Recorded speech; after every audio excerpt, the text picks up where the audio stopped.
senhor Newton César de Oliveira Santos. Aqui estou, Márcio Roberto. Agora sim, Márcio está gravando a chamada.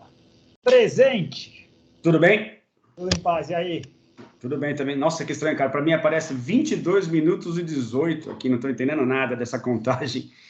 Que tem dois relógios, um na parte de cima e um na parte de baixo. Está mostrando 22, sendo que a gente começou agora. Gravar a 30 segundos aqui. Mas tudo bem, vamos lá. Deve ser Paulo do Skype, né? Para quem não sabe, a gente grava no Skype. Tem muita gente que tem preconceito com o Skype, mas ele melhorou bastante durante a pandemia, né? Enfim, mas vamos lá.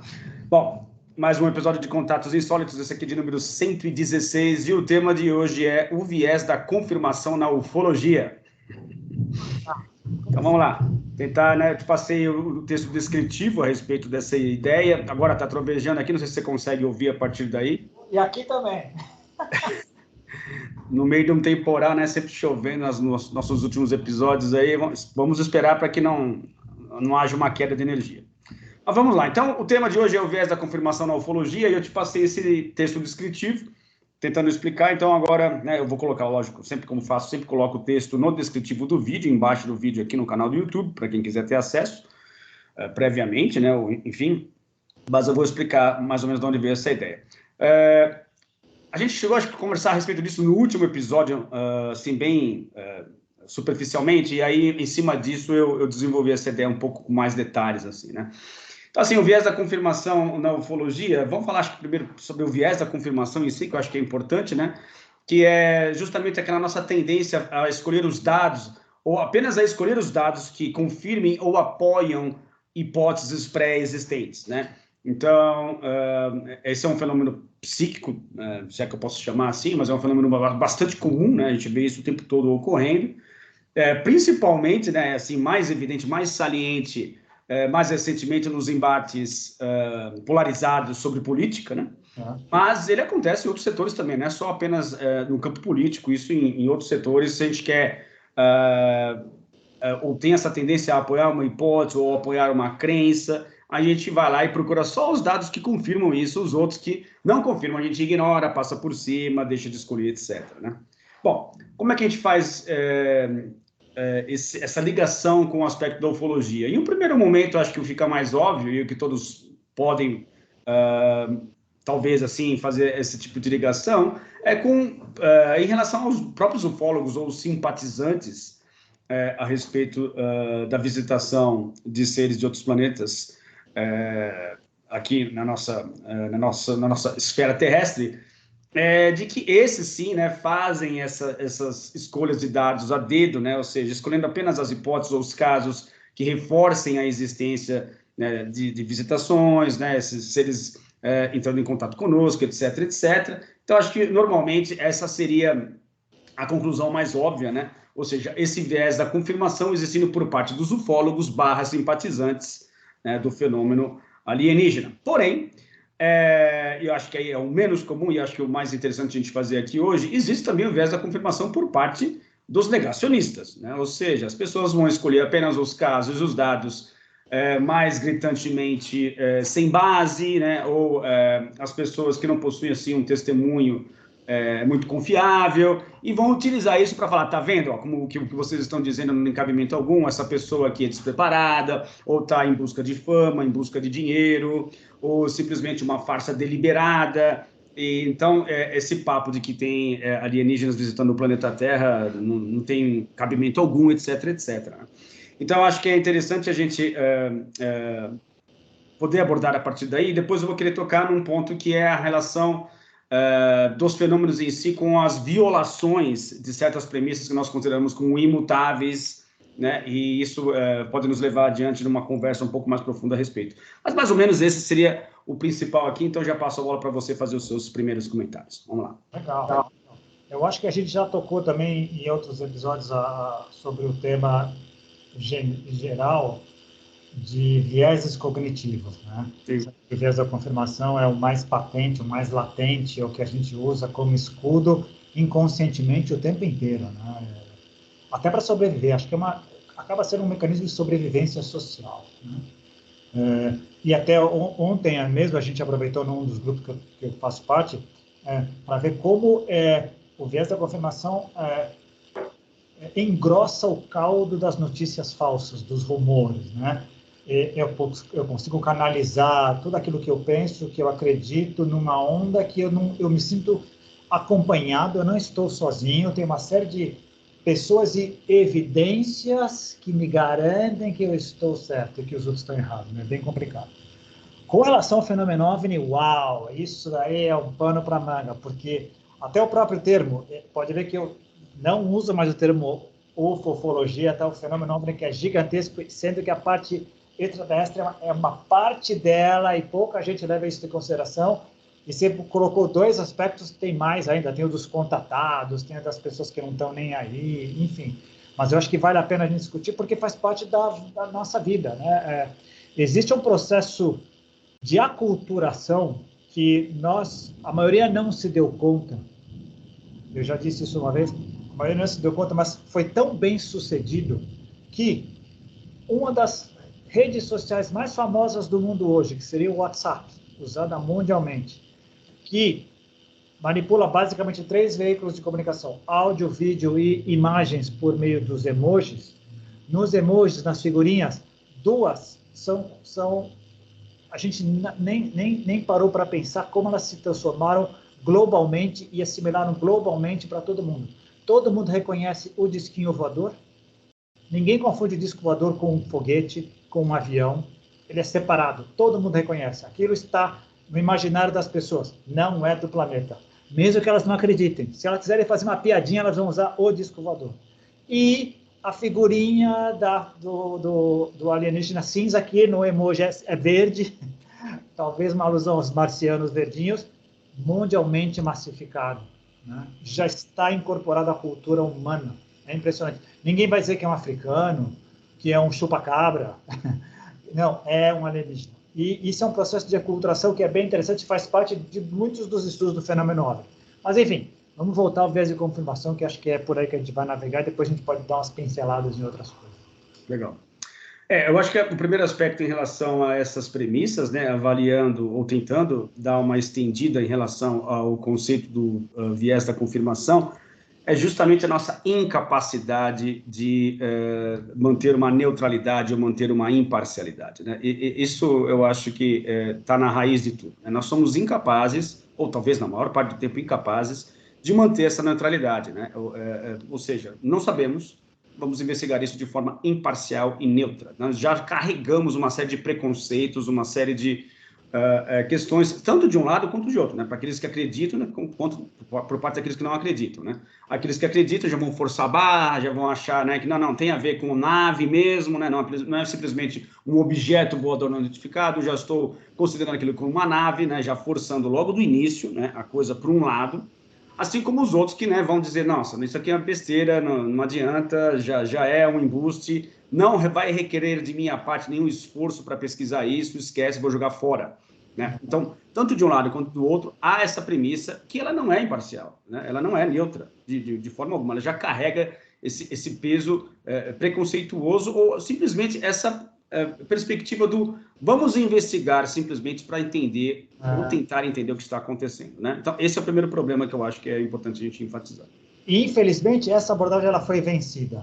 Hoje eu passei lá no nosso grupo um livro que a Alice passou para mim, do Joseph Allen Hynek, sobre o estudo científico da ufologia, se não me engano, a ufologia científica, 1972.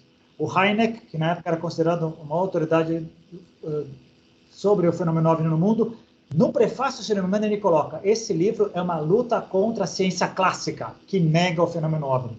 72. Poxa, Jacques Vallée, que para mim é a maior autoridade desde a década de 60, está falando: eu proponho uma abordagem científica ao fenômeno. Científica com C maiúsculo, isto é, vamos estudar, sem paixões. Vamos colocar todo o nosso conhecimento para estudar esse assunto. Foi vencido. São poucas. Tudo, e a gente já falou, faz parte de todo o pacote que a gente está colecionando aqui, a gente vem conversando. Tudo aquilo que não cai na grande esfera do materialismo acabou ficando na margem. A boa notícia é que hoje, graças à tecnologia, à digitalização dos dados, a gente está tendo acesso a todas as tribos que existem no mundo e está muito mais fácil discutir. Então, o cativeiro do materialismo está ruindo devagarinho. Ainda é muito forte. porque ele está colado diretamente com a realidade perceptível. Mas ele está ruindo, mas ainda vai demorar muito para vir abaixo, porque é o processo que demora. Mas para piorar a história, a quantidade de fraude, manipulação é tão grande, tão gigantesca, que acaba denegrindo todo o arcabouço e estrutura legítima e que vale a pena ser estudada. Esse que é o problema. Uma fraude, uma manipulação, uma ridicularização põe abaixo um assunto sério. As pessoas nem querem mais entrar no assunto, nem querem discutir, nem querem ouvir falar em dados que existem com relação, sérios que existem com relação ao fenômeno. Isso é que é a grande pena da coisa. Eu concordo contigo. Realmente há uma quantidade enorme de embustes, às vezes de enganos, né? Não necessariamente é uma coisa maldosa. Às vezes a pessoa se engana, confunde um fenômeno natural ou algum evento, alguma tecnologia terrestre com algo extraterrestre, por falta de conhecimento mesmo. Mas também tem aqueles que estão de propósito criando coisas, né? Inventando histórias com os mais diversos objetivos, né? Então, isso realmente dificulta realmente você fazer essa peneiragem e conseguir extrair dessa quantidade enorme de eventos algo que seja realmente sério. Mas, ainda assim, é preciso, não sei se apelar é a palavra certa, mas é preciso manter esse nível de neutralidade, porque a gente pode estar simplesmente jogando água para fora da bacia com o bebê junto, né? Então, precisa tomar cuidado com isso. Tem que buscar, né? A nossa ideia é buscar. É a mesma coisa, você trabalha com terapia. Eu preciso buscar ser neutro. Eu preciso buscar essa ideia de ouvir sem as minhas preconcepções. Eu vou me colocar no seu lugar. Eu vou entrar numa consulta totalmente desfiro das minhas convicções? Não. É impossível. Mas eu vou buscar isso. No jornalismo, eu vou buscar angariar todos os fatos, as informações possíveis com relação ao fato. Eu vou estar com a minha tendência, claro, é impossível, mas eu vou tentar colocá-la de lado. Essa busca, ela é genuína, ela é válida. O que a gente está percebendo é que nem isso mais as pessoas estão tendo. Esse é um problema, de fato.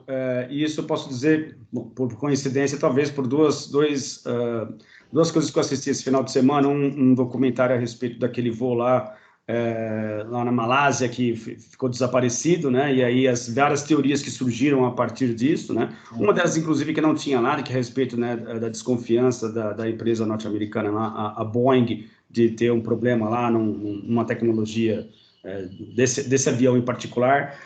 Isso estranhamente não foi abordado na série, mas enfim. Que demonstra essa nossa capacidade incrível de especular, né, de várias maneiras e criar várias teorias, e cada um fica grudado à sua própria teoria. Esse é um problema. A outra questão também é essa coisa que talvez você mencionou de a gente tenha perdido ou não está mais ocorrendo, que é essa capacidade de exploração, né? Eu não sei se porque a gente tem a falsa ideia ou a impressão equivocada de que já sabemos tudo, ou que já descobrimos tudo, que tudo está aí, que não precisa de, né? Não há mais nada a ser explorado, já sabemos tudo, que é extremamente falso e enganoso. Mas também, talvez, essa ideia de que eu não posso demonstrar para os outros que eu estou errado. A nossa péssima relação com o erro, né? Temos uma péssima relacionamento, ou não queremos mostrar para os outros que estamos errados. E aí, volta a dizer, aquela questão do ego infantil ainda, né? Apesar de nós né, estarmos aqui tentando brincar de sermos adultos, né? A nossa civilização, eu acredito que está realmente na sua infância, em termos psicológicos, é uma sociedade muito imatura. E aí eu percebo que muita gente, muito adulto, muita gente velha, né? Ainda se encontra nessa condição de estar simplesmente querendo provar para os outros que está certo e não, de fato, com esse ímpeto de descobrir a verdade ou de ir atrás das questões, né? Então, eu acho que em relação à ufologia em si também, eu reconheço que é um nome difícil, mas a gente precisa de um nome para, enfim, pra conseguir trazer as pessoas para esse canal, para essa ideia central aqui que esse tema está tentando abarcar, né?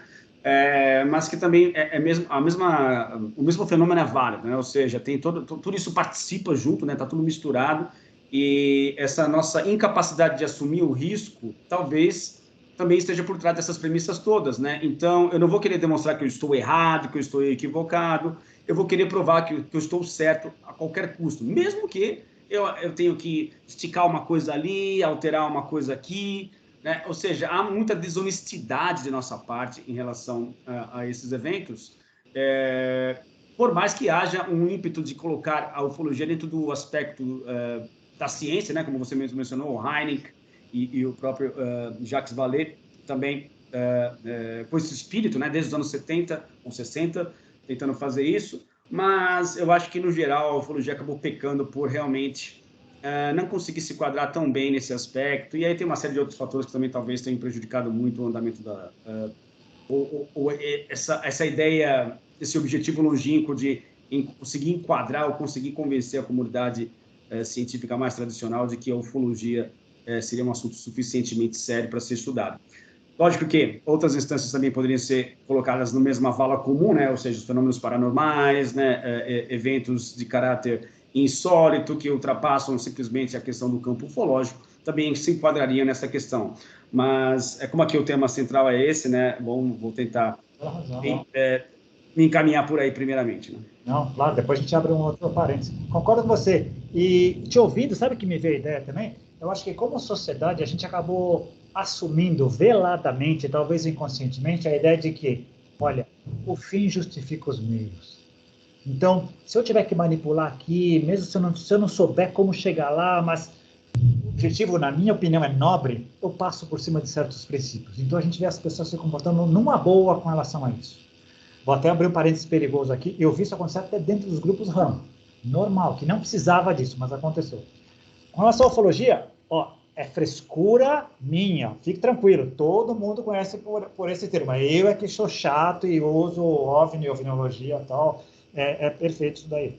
Outra coisa que você falou que eu acho muito legal e importante. A gente não lida bem, não só com o erro, que eu acho que é fundamental o que você falou, mas também com o não sei. A gente não sei, eu sou ignorante. E eu estava ontem conversando com um sobrinho neto, que estava numa festa ontem. Ele estava falando, tio, mas não tem mais nada para a gente descobrir no mundo, né? A gente já sabe todo, o mapa mundi está todo feito. Eu fiquei olhando, o mapa mundi está todo feito. Quando o Júlio Verne escrevia os livros dele, em 1870, ele estava descobrindo alguns lugares da África, ainda tinha essa parte da exploração, existia. Hoje, teoricamente, geograficamente, está tudo mapeado. Significa que acabou a exploração? Não, os oceanos nem começamos ainda. Quantas espécies ainda tem para a gente poder descobrir? A gente olha para o espaço, puxa, quanta gente andou na astronomia, andamos pra caramba, a gente consegue ver um monte de coisa. Sabemos tudo? Não. Mas essa ideia de que já sabemos o suficiente para não ficar mais fazendo perguntas complicadas é que é uma grande ilusão. Talvez ela seja um dos obstáculos que a gente tem. Não, como se fosse assim, não, os cientistas já disseram, a ciência já mostrou que isso é falso, então para que perder tempo com isso? Né? Isso eu cansei de ouvir, você deve ter cansado de ouvir também. Isso é uma grande marcada. Tem muita coisa para ser pesquisada assim, tem muito espaço ainda para a gente dizer, não sei, não tem explicação. Você vai mencionar daqui a pouco os avistamentos que o governo e a Força Aérea Americana reconheceu, e eles dizem claramente, reconhecemos que existe, o que é? Não sei, primeira vez na história, não sabemos, o que já é um grande passo, né? Grande passo. Vamos pesquisar juntos. Concordo contigo. Essa questão que você mencionou a respeito da falsa impressão, bom, eu havia mencionado isso no início, e você só arrematou agora, né, de que já sabemos tudo, hoje tudo que existiria para ser descoberto já foi descoberto. Recai num documentário que eu vi ontem, muito legal, assim, pela minha perspectiva, né, de um cara que saiu da Alemanha andando de bicicleta e visitou inúmeros países, cara, viajou muito, viajou 2 anos e meio andando de bicicleta e passou por vários lugares, inclusive lugares para os quais a gente já tem uma imagem formatada a respeito, e ele demonstrou um outro lado, né? Ou seja, Irã, por exemplo, né? E ele menciona, ele não foi hipócrita, não, ele menciona, olha, o Irã é reconhecido mundialmente, né, por seus problemas sexistas, né, altos preconceitos, tratando as mulheres com muita falta de liberdade, é um país que possui armas atômicas, ou tecnologia para isso, mas existe um lado que as pessoas geralmente não mostram, e eu vou mostrar para vocês. E mostrou um povo hospitaleiro, pessoas que recebem os turistas de coração aberto, e passa uma imagem que normalmente não chega a nós. Então, assim, por mais que haja essa impressão de que já sabemos tudo, já descobrimos tudo, veja, um cara que resolveu adentrar no país e mostrar um outro lado que normalmente não é mostrado, mostrou um outro aspecto do Irã, que me pareceu super legal, né? Pessoas como a gente, não me pareceu serem pessoas alienígenas, né, como a gente normalmente tende a pensar. Então, assim, isso, estou falando de um aspecto sociológico, simplesmente, que é fácil de você verificar em loco. Agora, você imagina em relação à possibilidade de algum fenômeno extraterrestre estar ocorrendo, ou de algum evento dessa natureza estar ocorrendo, e a gente simplesmente se utilizar dos mesmos mecanismos preconceituosos do já sei, já entendi, e não quero nem saber porque não me interessa, já tenho uma opinião formada a respeito, então é simplesmente perda de tempo. Né? Muito legal. Você reforçou o que o pessoal da teoria integral adora falar, que é o mundo é formado por perspectivas. As perspectivas são diferentes e elas enriquecem a realidade com R maiúsculo. Qualquer perspectiva é parcial e limitada. O conjunto delas é que dá uma ideia. Você mencionou o Irã. Ah, legal. O mapa do Irã, precisa continuar fazendo, mapeando? Não, ele já está montadinho. O relevo já está todo montado. Mas as pessoas que os constituem, as mudanças climáticas, as mudanças de estações, as vegetais, isso está sempre em constante mutação. E a parte subjetiva humana, então, nem pensar. Especificamente no tópico de hoje, o fenômeno OVNI, caramba, ele vem desde antes da gente, as primeiras, logo depois das primeiras pinturas rupestres junto com os animais, aparecem objetos discoidais no céu, vem acompanhando a gente culturalmente, mundo inteiro, não só no oeste, leste, norte, sul, o lugar inteiro. É um convite à exploração, é um convite a gente estar indo. Além disso, o que milhões de pessoas experimentaram? Elas não podem estar todas erradas, elas não podem ser todas equivocadas, não podem ser todas fraudulentas. É o que a gente costuma falar aqui, né? Se existe um caso, puxa, para tudo e vamos estudar esse caso e refazemos a teoria. O problema é que a gente cai no quê? Na preguiça, no trabalho que dá. Puxa, reformar toda uma teoria dá trabalho. Reformar todo um sistema de crenças dá trabalho. A gente tem um sistema de crenças que vem vindo. Olha que gozado, eu falei no começo dos emojis, de certa maneira a gente está convivendo. Mesmo não sendo aceito oficialmente, globalmente, todo mundo reconhece que existe lá o ET e a navezinha lá, e a nave disco voador. Nem todo OVNI é discoidal, mas o padrão virou discoidal. Gozado, né? Gozado. Haveria que ter um ícone representativo desse fenômeno. Então, criaram... E todo mundo reconhece. Interessantíssimo, né? Então, isso é um fenômeno muito interessante, culturalmente, para se falar. Né? Agora, a gente acaba caindo na vala comum. Os dois extremos, né, do pêndulo, os crentes são extraterrestres, vêm aqui para ou nos detonar, ou para nos explorar, ou para nos salvar, ou, não, está tudo errado, tem uma explicação natural, a gente vai descobrir cedo ou tarde, é impossível, porque a nossa ciência mostra que é impossível, né? Cientificamente está provado, esse termo horrível, né? Que a ciência mesmo mostra, a ciência com C maiúsculo mostra que ela é cambiável, ela é mutável, por quê? Porque ela está sempre explorando, está sempre indo além. Né? Mas estamos no meio dessa vala, e esse é o jogo que a gente vai jogando. E é legítimo, vamos que vamos. Né? E assim, somente agora fazendo um contraponto, não um contraponto aqui, mas relembrando, na verdade, o que me inspirou a gerar esse tema, foi justamente aquela fala que eu falei no episódio anterior a respeito da declaração oficial do porta-voz da Casa Branca em relação àquele final de semana fatídico lá, onde houve aquelas alegações, né, que haviam abatido alguns objetos não reconhecidos, né, objetos estranhos no céu, etc, etc. E aí, lógico que a porta-voz chegou ali para os jornalistas e mencionou que, olha, podem descartar a ideia de que seriam objetos voadores não identificados de outro planeta, né, os seres alienígenas, naves alienígenas, artefatos alienígenas, porque isso está fora de cogitação, e houve aquela gargalhada geral, né, por parte dos jornalistas. Então, foi esse feeling que eu tive, que eu discuti com você, né, de que ainda há por parte da maioria das pessoas, essa visão preconceituosa a respeito do tema, né? E também ontem vendo um vídeo daquele cara das ciências noéticas lá, que ele tem uma barbichinha branca, acho que você sabe... Dean Radin. Isso, esse cara mesmo. Ele deu uma entrevista que eu achei muito interessante, onde ele fala que há dois aspectos muito interessantes em relação à comunidade científica. Um é a posição oficial, ou seja, a posição oficial, na maioria dos cientistas, é bem, como posso dizer, conservadora, né?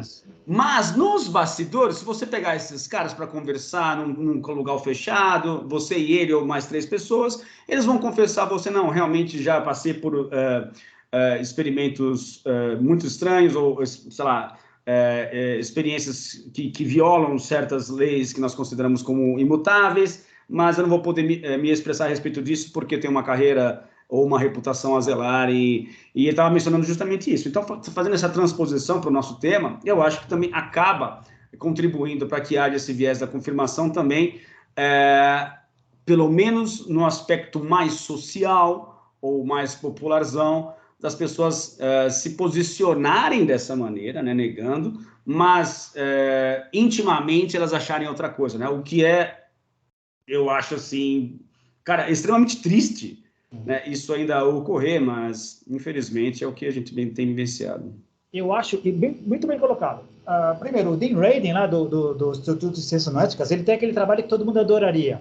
Ele consegue ser cientista, se manter cientista, mas com verba e autorização para estudar o fenômeno psi.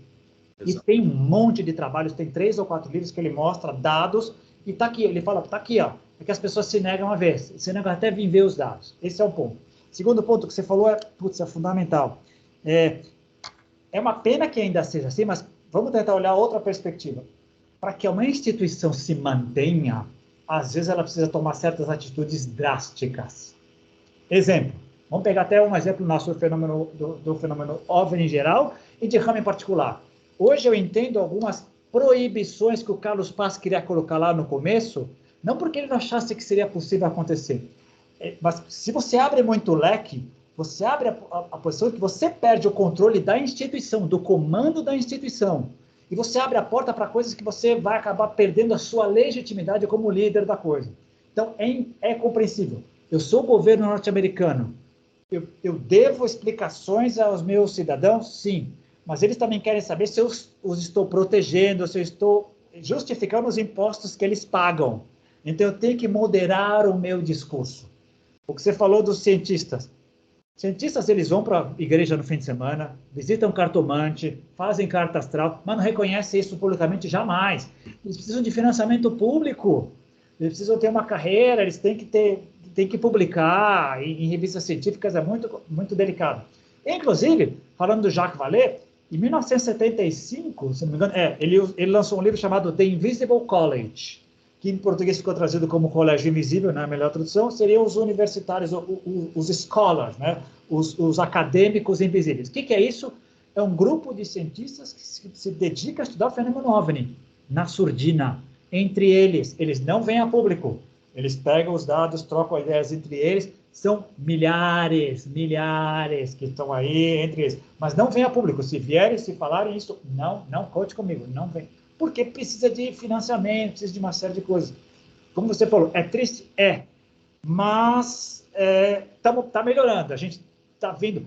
Tanto é que a expressão sair do armário saiu do contexto que foi colocado no começo, que era só para o momento homossexual. Tem muitos cientistas saindo do armário, começando a falar que está estudando fenômeno psi, fenômeno OVNI, quando você tem uma bagagem suficiente para poder sobreviver à depredação pública.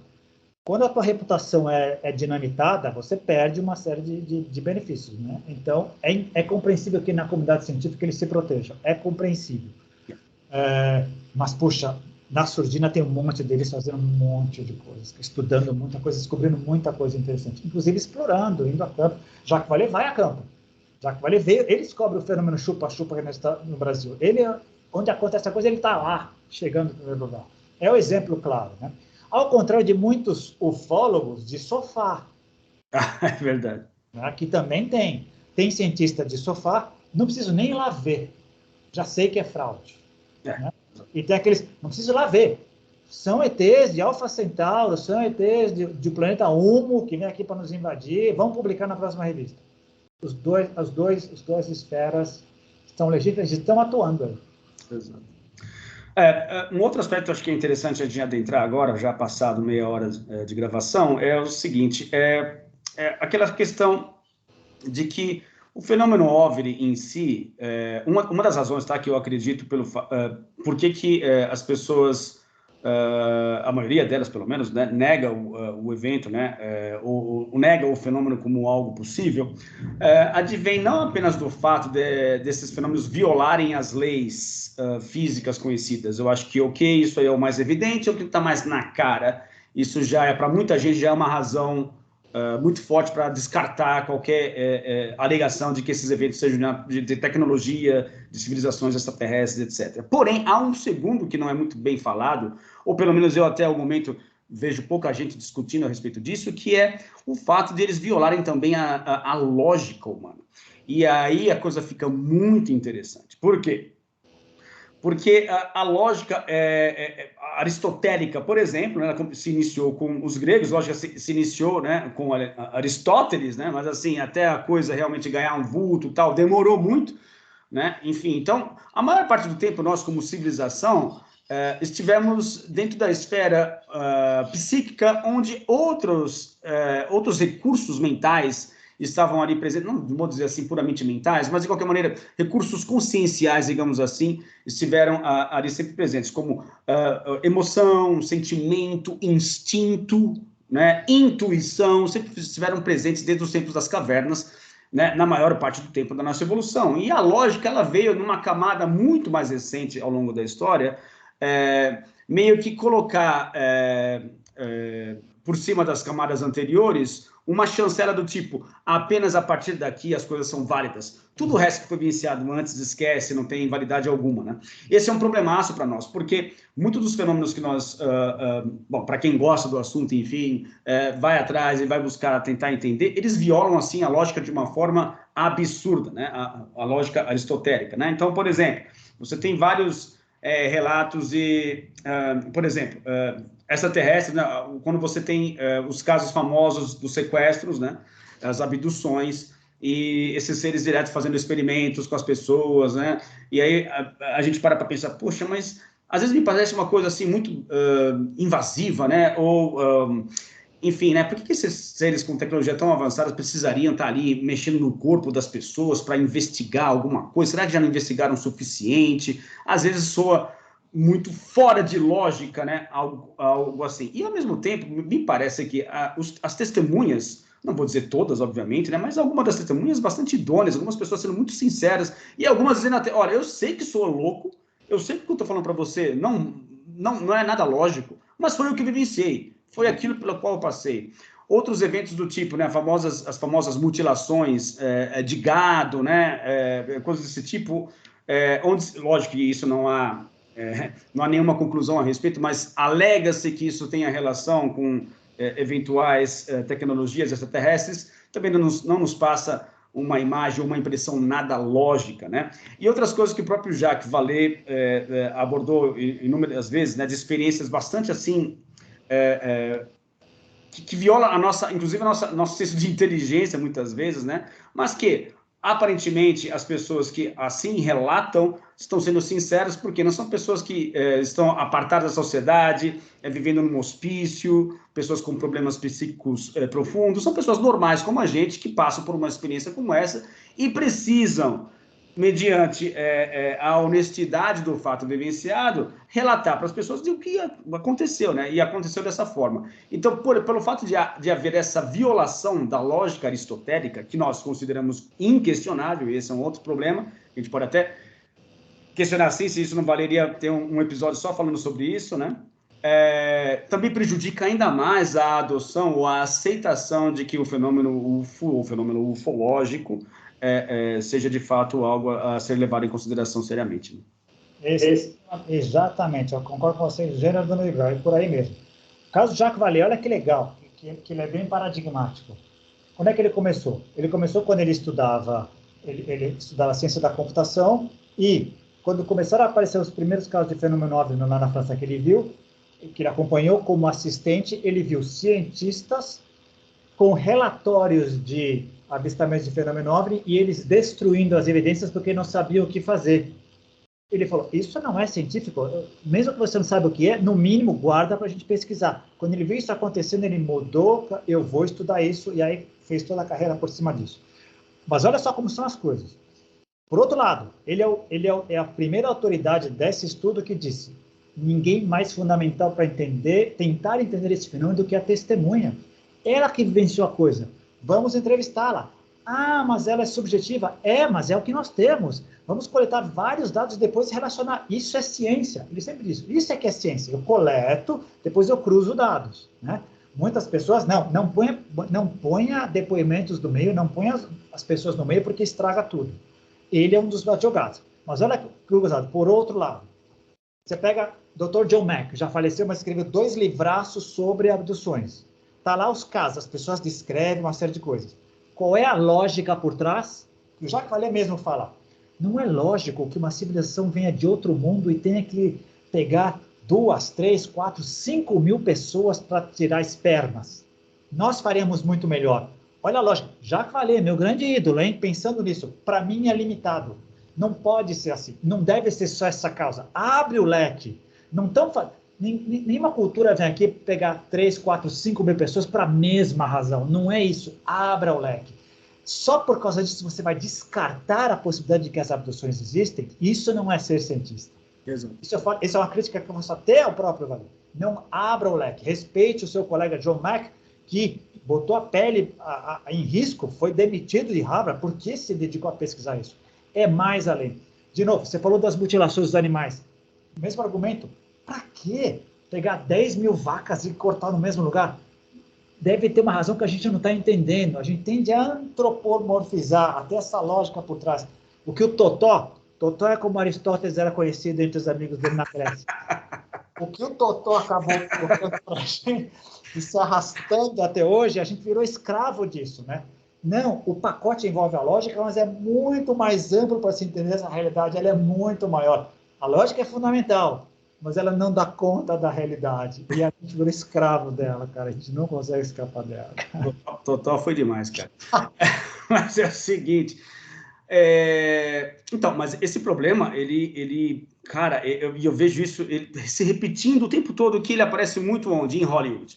Então, quando a gente retrata os filmes famosos, né, de invasão alienígena, ou de encontro com extraterrestres, ou mesmo sem haver encontros com extraterrestres, mas a humanidade no futuro, né? Mais uma vez, já falei isso diversas vezes, mas não tem como escapar de voltar a essa questão, que é o seguinte: nós projetamos para o futuro, nós projetamos para outras civilizações, para outros planetas, para outros seres, o mesmo tipo de pensamento, ou o mesmo tipo de lógica, o mesmo tipo de raciocínio que nós empregamos hoje em dia, achando que esse pensamento está no topo de alguma coisa, que isso já é o topo, já é o ápice de algum lugar onde deveria se chegar, e sendo que não há indício algum de que isso seja o topo de absolutamente nada. E, mais uma vez, sendo completamente desrespeitoso e assintoso, inclusive, dependendo das circunstâncias, em relação a todo esse aspecto que eu mencionei para você, de histórico psíquico, onde haviam outros elementos, outros tipos de funções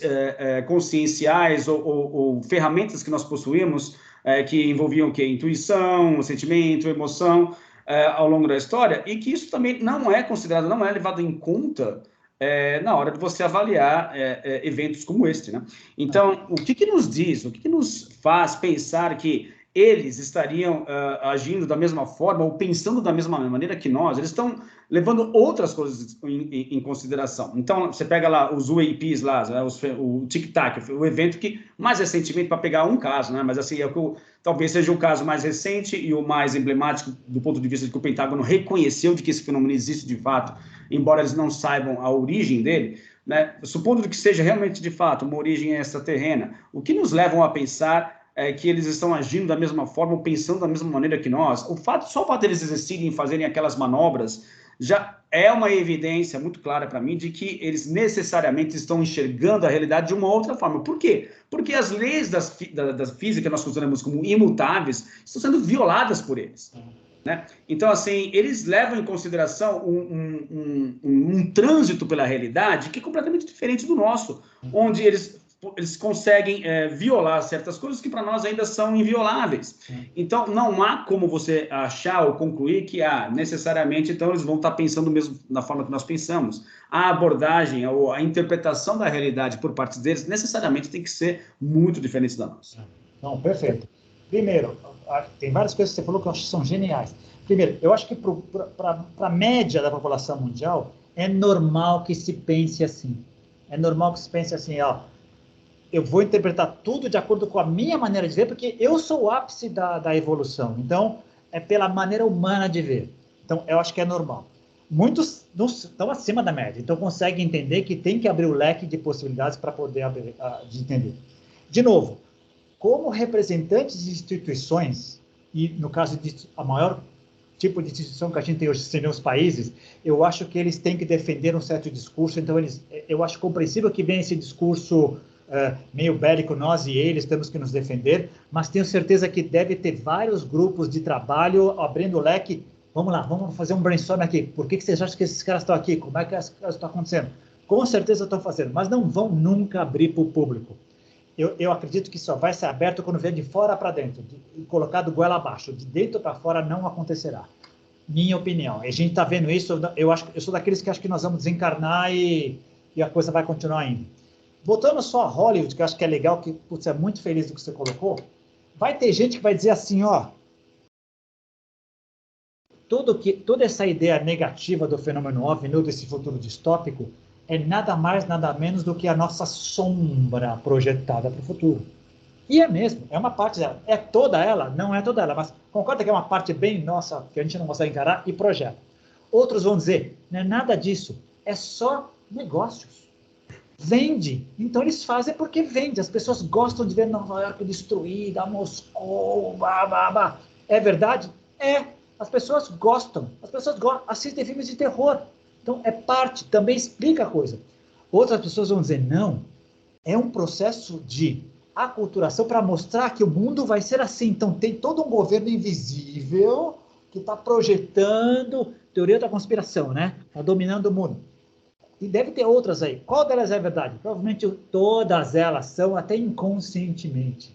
Uma coisa é certa: admitir que o universo não funciona da maneira como a gente acha que é, requer uma humildade gigantesca.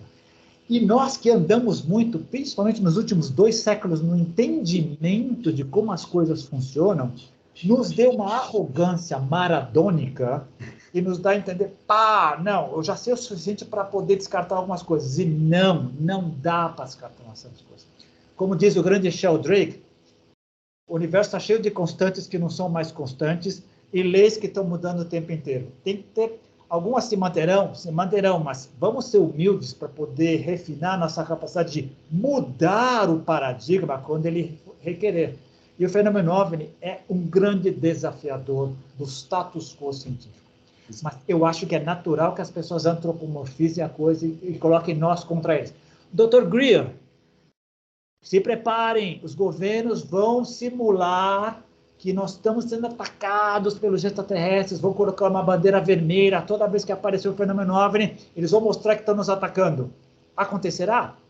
Provavelmente sim. Nenhum governo nunca vai dizer, venham bem-vindos, venham cá, vocês vão ser bem recebidos. Mas não é só isso. Tem muita gente dentro com boas intenções querendo abrir o leque. Em outras palavras, parafraseando o filme que ganhou o Oscar ontem, está tudo acontecendo ao mesmo tempo agora e a gente está no meio desse buraco. E requer, de novo, uma humildade, uma capacidade de olhar por cima para poder abarcar o máximo possível de perspectivas. E que todas são legítimas. Inclusive, tem fraude, tem engano, tem coisa real, tem coisas que a gente nem imagina, sim, tem coisas que a gente nem imagina o porquê. E você mencionou uma pessoa que eu ia mencionar na sequência, mas já se antecipou, que era o Rupert Sheldrake, em relação justamente a essas consideradas como leis imutáveis. Aí tem uma palestra genial dele. Depois eu vou colocar o link aqui, vou tentar encontrar. Eu acho que eu já coloquei isso em outro vídeo, eu busco lá o link e coloco aqui embaixo. Falando justamente que não é bem assim, né? Que o que é chamado de leis imutáveis, né? Primeiro que não são leis, né? Que é um nome infeliz, né? São assim comportamentos repetitivos da natureza, né? Acho que fica melhor falar dessa forma. Mas eles não são assim tão imutáveis como aparentam, né? Então esse já é um problema logo de base, né? Que também ele poderia ser enquadrado no mesmo problema da lógica aristotélica, né? De que achar que essas premissas são inquestionáveis, tá? Então você não vem questionar isso não, mas espera aí. Então, assim, o próprio Bernardo Kessler já disse que são questionáveis, sim, né? A gente parte do princípio de que o que está escrito ali, né? O que elas alegam que são os axiomas, eles são pilares, assim, muito bem construídos em um terreno bastante sólido, mas não são. Então, é questão de você rever tudo isso. Mas, mais uma vez, né, como você sempre diz, dá muito trabalho rever tudo isso, né? Então, é preferível negar, é preferível falar que não existe, é preferível você fazer assim, né, como os macaquinhos, né? E simplesmente fingir que não tem nada acontecendo, mas uma hora a coisa vai estourar, né? Não tem por onde. Eu acho que cada vez mais, tanto no aspecto do paradigma materialista, que está sendo bombardeado de todos os lados, quanto do próprio fenômeno ufológico, agora o fenômeno, os UAPs aí, né, que são os fenômenos aéreos não identificados, vão começar a ficar cada vez mais difíceis de serem, como posso dizer, refutados, né? E tudo isso vai acabar, acho que, gerando algum movimento que, muito provavelmente, a gente não vai ver, a gente vai desencarnar antes disso, mas talvez as futuras gerações tomem proveito dessa mudança aí e vão conseguir enxergar um futuro um pouco melhor do que nós. Eu acho que já está acontecendo, a gente vai pegar uma rebarba aí. Vamos tentar só ficar mantendo aí vivo aí mais uns 20 anos, a gente pega uma rebarba. O Sheldrake, aliás, ele pega tão pesado que ele usa um termo muito forte, ele diz os dogmas da ciência. A ciência é dogmática, tanto quanto qualquer religião fundamentalista, né? É muito complicado. Eu acho que já está melhorando. E sabe o que é mais interessante? Tem outro aspecto que é bem legal. Algumas vezes, alguns cientistas se abrem para algumas vertentes de possibilidades, vamos dizer assim, conscienciais, mas se fecham a outras. Tá, eu reconheço o fenômeno psi, mas OVNI de outro planeta, vida de outro planeta, não, isso não dá, não pode ser. E vice-versa. Comportamento anticientífico com C maiúsculo. Eu disse, está aberto a tudo. Vai pesquisar, vai atrás. O problema é que não se abarca tudo. É compreensível também, para ficar só na conversa superficial é fácil. Para trocar twitters de 240 caracteres é fácil. Para ir aprofundar a história, precisa dedicar, sentar, e nem todo mundo tem estofo para poder ir em todas as áreas. E aí que a colaboração seria genial. É o que o Jacques Vallée faz, pega cada um na sua área, então pesquisa o fenômeno OVNI de cada um na sua área. Pela biologia, pela antropologia, pela sociologia, pela psicologia, pela ciência, pela física. Vamos juntar um pacote e tentar entender como é que é. É legítimo que se faça teorias, até antropomórficas. O problema é se engessar nelas. Ah, sim. A gente engessar, aí engessou, ferrou. O próprio idealismo metafísico, eu acho que ele pode contribuir também para dar uma nova cor para o entendimento do fenômeno extraterrestre, né, do ponto de vista de que possam haver consciências aí dissociadas, né, em diferentes posicionamentos do universo e que se manifestam entre nós de formas variadas, e assim, elas teriam que ter uma aparência através dessa dissociação, né? Ou seja, através dessa fronteira dissociativa, elas teriam que ter alguma aparência para a gente. Então, não necessariamente a gente estaria vendo naves propriamente ditas, mas, de repente, a manifestação parcial de seres ou de consciências que estariam chegando até nós, ou se manifestando, ou simplesmente pesquisando, ou interagindo de alguma forma com a gente. E aí... Porque, assim, até isso acaba ficando, com o tempo, uma questão que, como você sempre disse, né, e que eu concordo contigo, cada vez mais eu penso assim, que a questão não é você simplesmente negar isso, pegar aquilo, mas vai integrando, né, e vai transcendendo, né? Então, assim, a interpretação de que podem ser naves extraterrestres, eu acho que continua sendo válida, mas não dá para encaixar em tudo. Então, existem muitas outras coisas ocorrendo, muitos outros fenômenos que poderiam também se encaixar nisso que eu estou descrevendo agora, e mais outros ainda que a gente nem faz ideia.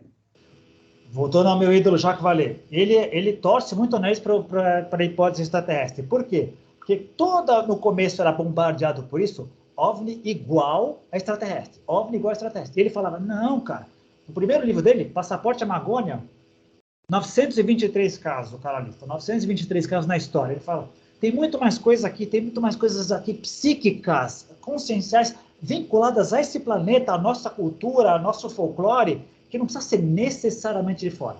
Mas detalhe, não precisar ser necessariamente de fora não significa que nada de fora também possa estar vindo aqui, né? Tem vários relatos de pessoas que conviveram com o fenômeno OVNI, que elas chegaram e tiveram uma possibilidade de perguntar, de se interagir com essa entidade. Muitas delas perguntaram, de onde vocês vêm? Somos daqui. Somos daqui. essa realidade que a gente não está tendo, a gente tem um espectro muito pequeno de percepção, né? Abrindo um pouquinho o que está rolando por aqui, e se, vez ou outra, essas entidades, criaturas, inteligências, consciências se deixam ver, se deixam mostrar, se deixam captar por instrumentos, devem ter as razões, porque a gente também é assim, né? Eu estou lá no mato, estou em algum lugar, eu vejo o avistamento, é para mim. Está confirmando a minha vida. Eu estou bem na fita, ou eu estou mal na fita. Né? A gente é bem assim, né? Exato. E às vezes não tem nada a ver a história, né? É outra coisa. E muitas vezes também a gente passa por experiências insólitas, onde vai ficar muito complicado você repassar isso adiante. Então, devido a essa complicação que pode ser de natureza simplesmente profissional, de carreira, como a gente mencionou anteriormente, mas, sei lá, até psicológica, das pessoas começarem a desconfiar que você não bate bem das ideias, que as pessoas simplesmente acabam guardando para si mesmo, né? Aquela experiência. Muitas das quais, inclusive, talvez por uma grande dificuldade de trocar ideia com outra pessoa e falar a respeito disso, porque, obviamente, o fato de você não levar isso a público não significa que você não tenha a necessidade de falar isso com alguém, mas, às vezes, passam por perrengues tremendos e talvez até enlouqueçam pelo fato de ter guardado isso dentro delas e não poder compartilhar isso com ninguém. Vai saber se muitos casos de pessoas enlouquecendo não teria relação com isso também, né? É bastante complicado. Teria, com certeza tem. E outra, também tem momento da vida, nossa condição social, pessoal. Vou pegar exemplo seu. Para você ser capaz de escrever o livro e se colocar e se expor da maneira que você fez, você teria que estar numa situação de consolidação do seu centro geométrico, pessoal, espiritual, mental, de tal maneira que fosse capaz de aguentar as tormentas que viessem além. Em outro momento da história, você talvez não fizesse. Mesmo, não negaria as experiências, mas não se exporia do jeito que você se expôs. Exato. Imagina quantas pessoas têm experiências similares, mas não têm a condição que você teve. Muitas pessoas têm de vir a público. Não, eu encaro a tormenta. Porque não é fácil. Não é fácil. É fácil. E também, pelo fato desse... E aí, vou tentar explicar isso porque é uma coisa bastante abstrata. Como eu falei anteriormente, necessariamente eu acredito que eles pensem não alguns, mas eu vou dizer, talvez todos esses fenômenos ocorram dentro de uma esfera tão diferente da nossa, que muito provavelmente eles pensam, ou eles agem, ou eles interpretam a realidade de uma forma que não tem nada a ver com a nossa forma de pensar, ou com a nossa própria lógica, né? E isso extrapola muito a nossa própria lógica. Fica difícil para a testemunha repassar isso adiante, sem que não haja grandes buracos no meio caminho, grandes lacunas não respondidas, e de uma maneira que ele consiga encaixar isso dentro de uma coerência em que a reportagem daquilo, né, não vá causar mais problemas a ele do que aqueles que ele já possui, né? Então, colocar isso dentro de uma história que seja crível e de que ela esteja preparada psicologicamente para os questionamentos que inegavelmente virão, também um outro problema, né? Eu estou falando isso por causa da minha própria experiência. Então, de qualquer maneira, não é uma tarefa nada fácil, é um grande desafio, mas, enfim, é preciso, né? É preciso que isso seja externalizado de alguma forma. Não, falou tudo que eu ia falar agora. Graças a isso é que nós chegamos onde a gente chegou agora. Pessoas vivenciaram experiências, ou tiveram ideias, ou quiseram compartilhar coisas por escrito e transcender o tempo. É assim que a gente consegue ir para frente. Eu como jornalista, e o jornalista é o historiador do momento, né? E quando eu escrevo livros, todos os meus livros, por coincidência, é sempre histórico. Eu sempre tenho que ir atrás do que outros vivenciaram, escreveram, olhar com o olhar que eu tenho de agora, tentar me colocar no lugar dele, nas circunstâncias dele, mas olhar com o olhar de agora e tentar juntar as peças para poder ter um entendimento maior. E assim outros virão para frente. Se não fica esse registro agora, fica uma lacuna. Quanto mais pessoas conseguirem registrar agora, melhor. Mesmo sendo parcial, limitado, é do jogo. Depois a gente tira. É na limpeza da coletividade, das colaborações conjuntas que a gente tira uma ideia do grande mosaico. Exatamente. Todo mundo contribui, toda pedrinha é importante. E o viés da cognição, o viés da confirmação aqui, ele acaba, valeu até errado, ele acaba caindo como uma luva, né, no sentido de que você pode simplesmente cortar, assim, partir de um extremo ao outro, né, sem estar nem consciente a respeito, né, do que você está fazendo exatamente, né? Então, buscar essa neutralidade, que eu concordo que não é fácil, mas é o que a gente tenta nos nossos episódios, de uma forma ou de outra, né? Buscar essa neutralidade, buscar essa impessoalidade para analisar as coisas de uma forma imparcial, né? Então, é um exercício a ser efetuado dia a dia, no cotidiano, o tempo todo, né? E não é uma coisa pronta, assim, que você nasce com ela. É como ir na academia, né, cara? Com o tempo, você vai ficando bom, vai ficando cada vez melhor. Não que eu acho que vai chegar o momento que você consiga ficar 100% neutro, talvez não exista isso, mas quanto mais neutro, melhor, né? Não, e legal, eu acho que é muito legal isso daí. Eu sei que eu vou só repetitivo, essa busca de buscar interpretações e perspectivas diferentes, né? Exemplo, legal, espíritos, não sei se espíritos existem, mas vamos fazer exercício, vamos imaginar que existem. Vamos tentar se colocar lá. Como é que eu me contataria? Se eu fui uma pessoa, eu não acredito em reencarnação. Mas legal, cara, legal. Mas imagine que é possível. Faça esse exercício. Esse exercício já é grande demais. Poxa, imagina que você vem de um outro planeta, em que a composição de gás é diferente e tudo, e você descobre que tem outra coisa ali, e que você quer explorar. Como é que você faria? Pô, Star Trek é uma coisa genial. Olha o crânio do cara em 1966 de tentar se colocar. Uau! Existe uma federação de planetas, existe gente que pensa diferente. É possível, pelo menos o exercício nos ajuda a sair, expande o cativeiro, expande, não saímos do cativeiro, mas expandimos as paredes, tem mais liberdade nesse labirinto, né? Continuamos ratos no labirinto, mas, poxa, temos mais agilidade, né? E a vida pode ser melhor. Exatamente.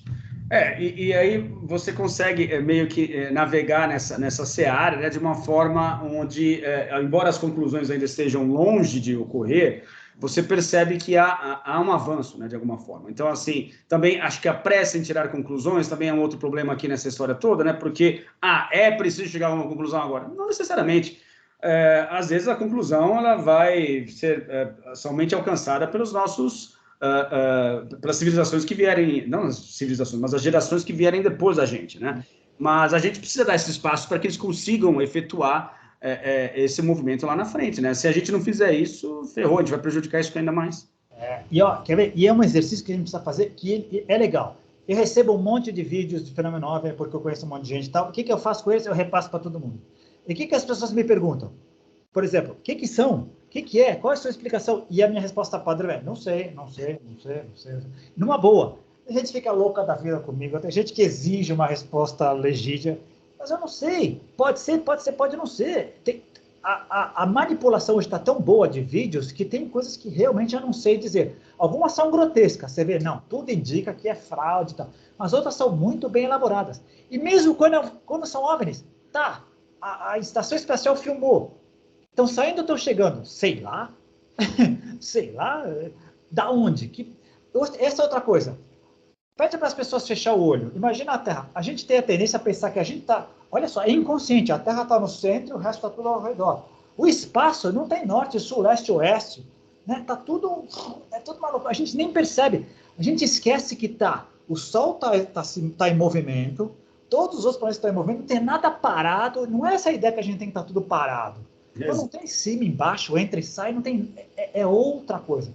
Mas é contra-intuitivo, é difícil de conceber. E é normal que a gente queira botar, já que Totó nos fez ver a coisa lógica, a gente busca essa lógica para se assentar. Mas, na verdade, como dizem os budistas, seus amigos, a gente tem que se familiarizar com não tem tapete embaixo dos pés, não tem chão embaixo dos pés. Se familiarize com isso, você está no espaço. Exatamente. Mas é interessante, né, cara, essa questão da lógica. Infelizmente, a gente não vai conseguir aqui explorar mais, estamos chegando a 1 hora já.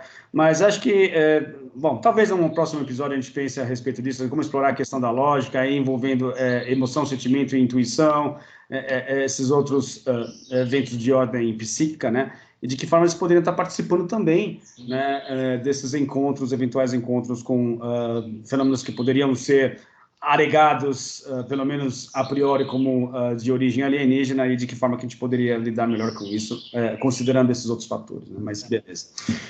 Só para completar, só para mostrar bem como a gente é escravo disso. A lógica prevaleceu tão fortemente que se criou o axioma ser humano se diferencia das outras criaturas porque somos racionais. Neurocientistas como o Dr. Antônio Damasio, nós somos seres eminentemente emocionais. Mais do que racional, é emocional. A emoção vem primeiro, a ração vem depois. Exatamente. Mas legal, cara. Então, mais uma vez, muito obrigado pela sua participação, sempre impecável e valiosa. E aproveitando aqui, pedir para as pessoas se inscreverem no canal, curtirem o vídeo, fazerem os seus comentários. E até a próxima semana com mais um episódio de Contatos Insólitos. Um grande abraço. Valeu, sobrevivemos a chuva mais uma vez. Valeu. Mais uma vez deu certo. Tchau, tchau, cara. Tchau, valeu.